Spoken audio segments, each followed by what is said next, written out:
看又一位业主他把挂机空调隐藏到了规则里边。阿娇想说，首先从业人员不要去否定排斥我们业主的需求。业主为什么想这么做？对吧？有人说，哎呀，你有钱你为什么不做中央空调呢？其实阿娇想说这话的人啊，他两种人。就第一种是他从来没有用过中央空调，就是他做过很多，但是他没有用过，他并不知道中央空调的弊端问题。还有一种是什么呢？就是人家真的特别懂，对吧？那他觉得最终的选择还是中央空调特别好。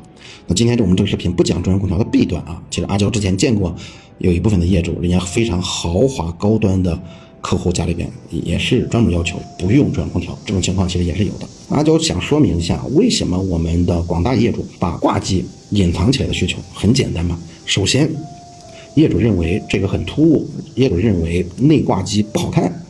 那美的问题呢没有标准，只要业主觉得不好看，那你就不要否定，你是干活的，你就想办法去解决。你不管是定制设计师还是空间设计师，他有这个需求，你就想办法解决。第二呢，就是业主呢，实际上对于这个内挂机啊，这个墙上这个挂机，它藏起来衍生出来的一些冷凝水的问题啊、制冷功效的问题啊等等，其实人家也能接受。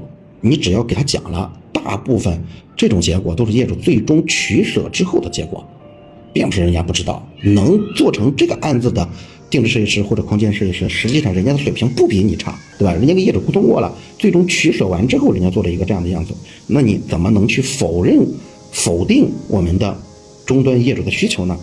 其实如果说我要是空调商的情况下，那未来就应该重视这样的需求了。它就像当年的那个洗衣机要洗内衣洗袜子一样，对吧？出两个小的。